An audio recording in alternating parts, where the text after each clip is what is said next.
আজ এই ভিডিওতে আমরা জেনে নেব যে সমস্ত জাতক কিংবা জাতিকাদের এন অক্ষর দিয়ে নাম শুরু, তাদের জীবনে কোন কোন ক্ষেত্রে সফলতা আসে, কোন কোন ক্ষেত্রে অসফলতা আসে। জীবনে বেশ কিছু বিষয়ে তারা যদি সঠিক সিদ্ধান্ত নেয় বা গাইডলাইন মেনে চলে, তাহলে জীবনে অনেক বেশি উন্নতি করতে পারবে। আর এই ভিডিওতে সেই সমস্ত বিষয় নিয়ে আলোচনা করব। নমস্কার বন্ধুরা, আমি ডক্টর সুব্রত আচার্য, আর আপনারা দেখছেন আপনাদেরই প্রিয় channel Shri Subrata astrological consultancy. আজ এই ভিডিওতে আপনাদের সঙ্গে শেয়ার করব যে সমস্ত জাতক কিংবা জাতিকাদের নামের শুরু এন দিয়ে তাদের জীবনে কি ধরনের সফলতা আসতে পারে আর কি ধরনের ব্যর্থতা আসতে পারে, আর ব্যর্থতা না আসার জন্য কি ধরনের পদক্ষেপ আপনারা নেবেন। আসুন জেনে নেওয়া যাক। তাই ভিডিওটি ইনফরমেটিভ হতে চলেছে, ভিডিওটির শেষ পর্যন্ত অবশ্যই আপনারা দেখবেন। 26টি বর্ণমালার মধ্যে অন্যতম হলো কিন্তু এন, আর এন যে বর্ণ 26টি বর্ণমালার মধ্যে 14তম বর্ণ। 14 সংখ্যার মধ্যে লুকিয়ে রয়েছে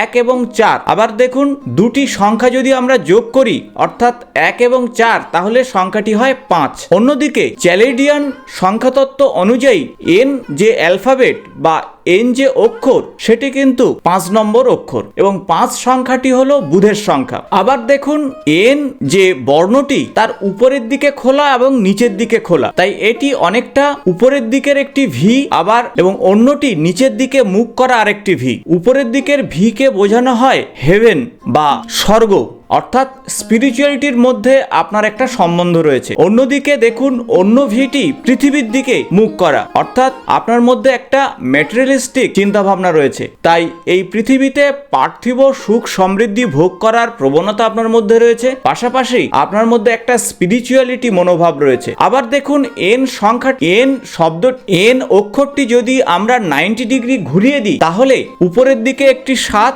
এবং নিচের দিকে একটি 7 এই সংখ্যাটা পাওয়া যায়। এবং 7 সংখ্যা হলো কেতুর সংখ্যা। 7 সংখ্যার মধ্যে জুড়িয়ে রয়েছে একটা সিক্স সেন্সের বিষয়, একটা স্পিরিচুয়ালিটির বিষয়। তাই এন নামের জাতক জাতিকাদের মধ্যে একদিকে পার্থিব সুখ সমৃদ্ধি ভোগ করার প্রবণতা, অন্যদিকে তার মধ্যে স্পিরিচুয়ালিটি, সিক্স সেন্স, অর্থাৎ কি আগামী দিনে ঘটতে পারে সে বিষয়ে তারা অনেকটাই বুঝতে পারে। তাই এদের মধ্যে ইনটিউশন পাওয়ার বেশি থাকার জন্য এবং স্পিরিচুয়ালিটি থাকার জন্য সমাজে নিজেকে সবসময় একটা অ্যাটাচমেন্টের মধ্যে রাখে এবং নতুন কিছু জানার পিছনে এরা সময় ব্যয় করে এবং সেই বিষয়টি তার জীবনে প্রয়োগ ঘটানোর চেষ্টা করে। এই সব কিছুর মধ্যে সে উৎসুক থাকে, তাই মন এদের সবসময় চঞ্চল থাকে। আর যখন কোনো কাজ না থাকে, তখন বিভিন্ন কাজের মধ্যে তারা কিন্তু নিজের মনকে অ্যাটাচ করে রাখে, আর এইভাবে সে তার মনের ট্রেসকে অবদমিত করে। কিন্তু আপনাদের বলবো যে ট্রেসকে এইভাবে অবদমিত করে আপনি কিন্তু সমস্যায় পড়তে পারেন আগামী দিনে। তাই কোনো কিছু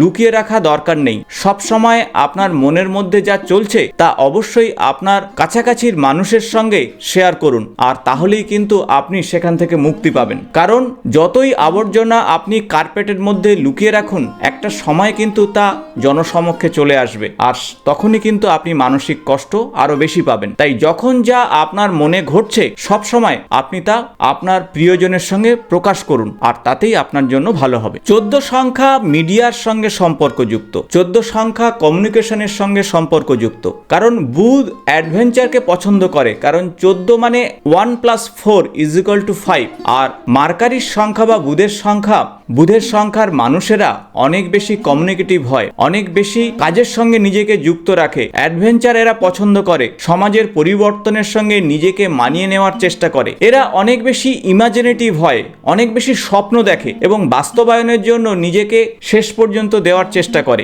যে কোনো পরিবর্তন এরা নেওয়ার চেষ্টা করে, অ্যাডজাস্ট করার চেষ্টা করে। বিভিন্ন মানুষের সঙ্গে সম্পর্ক বা সম্বন্ধ তৈরি করতে এরা পছন্দ করে। ঘোরাঘুরি বা ট্রাভেলের কাজের সঙ্গে এরা যুক্ত থাকলে অনেকটা ভালো ফিল করে এরা। এদের মধ্যে একটা হিলিং পাওয়ার রয়েছে, অর্থাৎ মানুষকে বুঝিয়ে, মানুষের সঙ্গে কথা বলে এরা মানুষকে শান্তি দিতে পারে। সোশ্যাল মিডিয়া বা সামাজিক ক্ষেত্রে এরা নিজেকে অনেক বেশি অ্যাটাচ করার চেষ্টা করে। অনেক সময় এটি তার জন্য পজিটিভ রেজাল্ট নিয়ে আসে, কিন্তু অনেক সময় অতিরিক্ত সামাজিক ক্ষেত্রে যুক্ত হওয়ার জন্য মানসিক দিক থেকে অনেকটা পিছিয়ে পড়ে। মানসিক অবসাদ বা ডিপ্রেশন অনেক সময় এদেরকে গ্রাস করে। বিশেষ কিছু সময়ে এরা একাকিত্বের মধ্যে থাকে, আর এটাই সব সবথেকে এদের নেগেটিভ বিষয়। এরা অগ্রপশ্চাৎ বিবেচনা না করে কোনো কাজে ঝাঁপিয়ে পড়ে, অনেক কিছু পরিবর্তন আনার চেষ্টা করে। কিন্তু আমি বলবো যে কোনো কাজ করার আগে আপনারা একটু রিসার্চ করুন আর তারপরেই ঝাঁপিয়ে পড়ুন। পরবর্তীকালে সেই কাজ করলেও তাদের মানসিক দিক থেকে অনেক বেশি ধকল সহ্য করতে হয়। অন্য আরেকটি বিষয় তা হলো সিক্স সেন্স,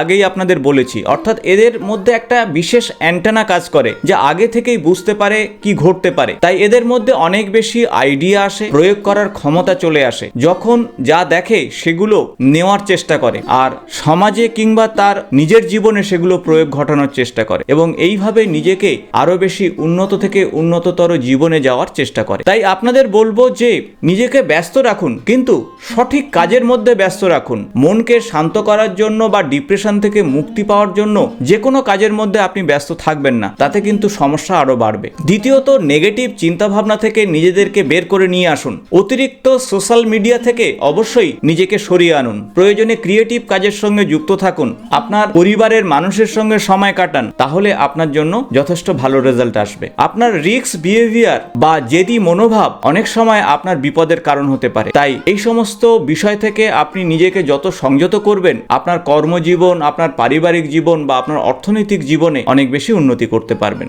আশা করব যারা এন নামের জাতক কিংবা জাতিকারা নিজেদেরকে রিলেট করতে পেরেছেন এই ভিডিওতে। কতটুকু রিলেট করেছেন অবশ্যই কমেন্টস বক্সে আপনারা জানাবেন। আশা করব ভিডিওটি ইনফরমেটিভ হয়েছে। ভালো লাগলে বন্ধুদের সঙ্গে শেয়ার করবেন। আগামী নতুন কোনো ভিডিওতে নতুন কোনো নাম নিয়ে আলোচনা করব। আজ এই পর্যন্ত, নমস্কার।